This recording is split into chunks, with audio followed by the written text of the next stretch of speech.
welcome to Revati Charan's Born to Learn channel. In this session, we would be learning the vocabulary, grammar, and writing competencies. In order to make it very easy for you people, I have given some of the topics in the slide to which I am going to explain you in a crispy way. The first topic is compound words.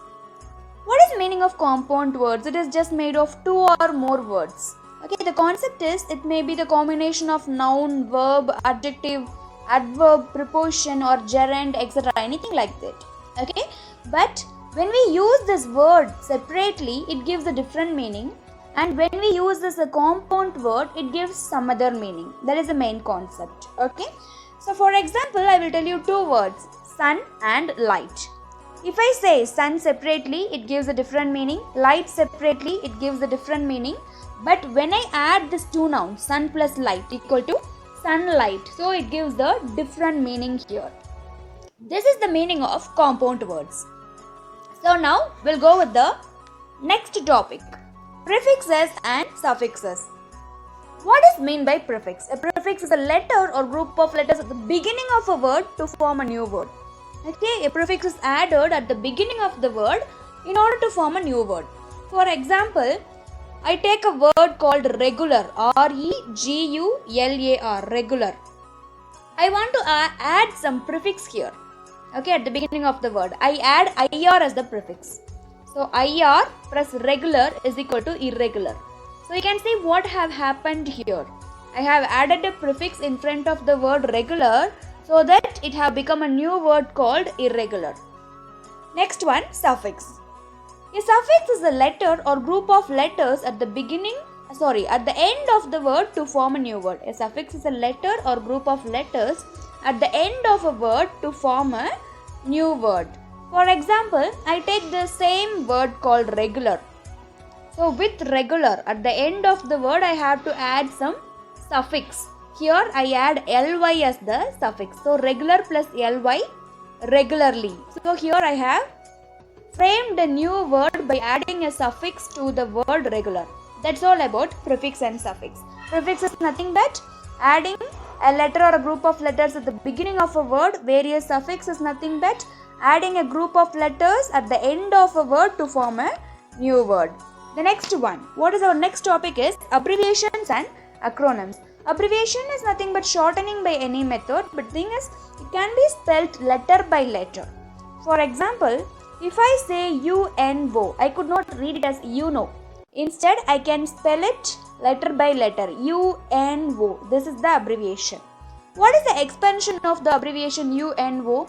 United Nation Organization. Next, WWW. What is the expansion of the abbreviation WWW? World Wide Web. Next, IPS, Indian Police Service. This is the abbreviation. These are called as abbreviations. UNO, WWW, IAS, IPS, IFS. These things are called as abbreviations. Okay.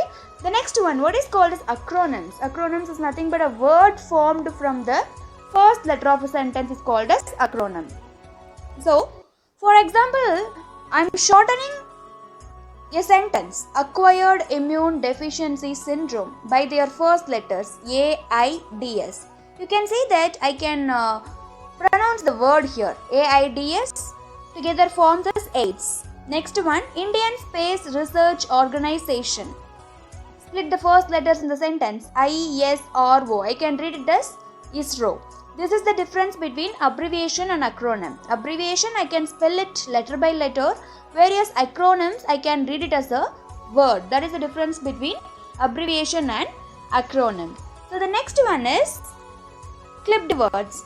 Clipped words are just the words that are formed by dropping one or more syllables from longer words. Okay, but without changing the meaning of it.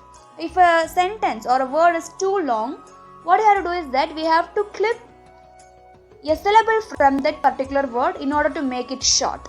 That is the meaning of, that is the main concept of clipped words. Kindly to understand, if the word is too long, we have to drop the syllable in order to make it short. For example, if I say examination, I don't want to use the full word here, examination. It's too long, right?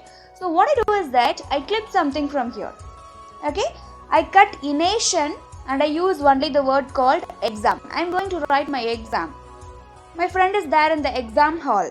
That is the concept of clipped words.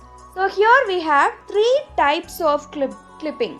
What are those three types? The first one is front clipping, second one back clipping, third one front and back clipping. Example for front clipping, the word handkerchief, but we normally used to say it is kerchief. We cut hand. Okay, we cut the syllable in a front, that is called as front clipping. Handkerchief. In the word handkerchief, we cut the front syllable hand and we use only the second word kerchief. For example, for back clipping, gymnasium. Okay, I cut nasium at the end of the word and I use the first three letters alone, gym, that is called as back clipping. The next one, laboratory. Okay, I use only the first syllables, lab. Next one, front and back clipping. Refrigerator. What I used to do is that in the beginning of the word I cut RE and at the end of the word I cut RATOR. I use only the letters which are in the middle of the word, fridge. That is called as front and back clipping. I am cutting something in the front of the word and at the end of the word and I am using only the letters which are present in between the word. That is called as front and back clipping. That's all about it. Next topic is definition of the term. What is the meaning of definition of the term? For example, if I say some words like linguistics, phonetics, genetics, politics, aeronautics, okay, optimist, we have to know something regarding the definition of this particular term. That is called as definition of the term. For example, I will say, what is the meaning of linguistics? First of all, the scientific study of a language will be called as a linguistics. And what is meant by phonetics? The study of speech sounds. What is meant by politics? The study of government and using power in public life. What is meant by aeronautics? The study of building and flying aircraft. What is meant by sociologist? Studies functioning of human society. Okay, so likewise we expand, we give the definition for particular term, that is called as definition of the term. The next one is phrasal verbs. You might have learned something regarding this in your previous classes or in your previous standards. So what is a phrasal verb? It is just a phrase that's made up of a verb and another word or two. Usually a preposition, but sometimes an adverb also. Okay, so before we get into know about phrasal verbs, we have to know something regarding the verb, preposition and adverb. So what is the meaning of verb first of all? Verb is nothing but an action word. It describes something happening. Okay, next one, preposition. It is something that describes the relationship between two words, that is called as preposition. And adverb, we know what is meant by adjective and adverb. Adjective simply qualifies the quality of the noun, whereas the adverb qualifies the quality of the verb. That's all about the difference between adjective and adverb. So what is meant by phrasal verb here? So if I say account for, this account for. Okay, this account for here gives the particular meaning, explaining. Okay, next one, ask for it. What is meant by ask after it? Ask after here represents that, inquire it. Okay, next one, cut off. Cut off is nothing but to remove. These are all some of the phrasal verbs which are normally used instead of some English words. That's all about it. Next one, idiom. Idiom is very simple comparing to all other topics. It is just an expression in English language that has a special meaning of its own.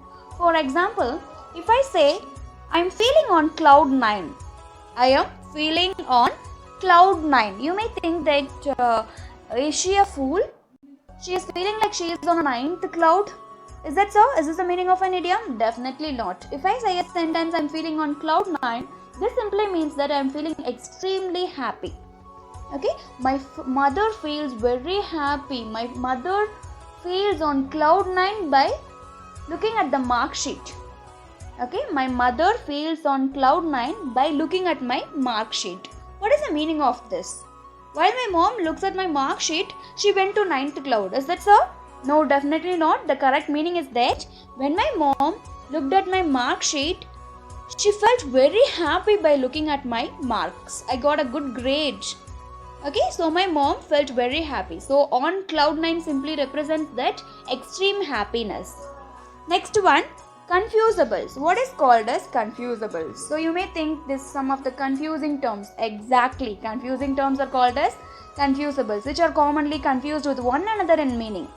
Okay, so for example, the confusable arrives in some pronunciation format, or else some letter format, or else same pronunciation, same letters, different meaning. All these categories may arise in confusables. Okay, for example, if I say moment, moment will also be considered as moment. Movement, that is also pronounced as moment. Okay, so there is a confusion in this, right? Same pronunciation, but it has different meaning and different spelling. Movement, movement. You can clearly say that it has the same pronunciation, but there is difference in spelling and in the meaning. So likewise, we have three types in confusables. What are those? Homophones, homonyms and heteronyms. I repeat, homophones, homonyms and heteronyms. What is homophones? Homophones is nothing but having the same pronunciation but different meaning and spelling. This is called as homophones. What is meant by homonyms? Homonyms have the same spelling and pronunciation but varies in meanings. That is called as homonyms. What is meant by heteronyms? It is same spelling, okay, but will have different sound and meaning. That is called as heteronyms. But don't confuse yourself. I repeat, homophone simply means that it have a same pronunciation but different meaning and spelling. Homonyms, it have the same spelling and pronunciation but different meaning. Heteronyms, it has the same spelling but different sounds and meanings. Okay, we have varieties in confusion. Likewise, we have varieties in confusables also. That's it. I hope everyone understood the concept we saw in this class. I hope everyone liked this video. If you like this video, kindly like the video and subscribe and wait for my next video. Thank you, people.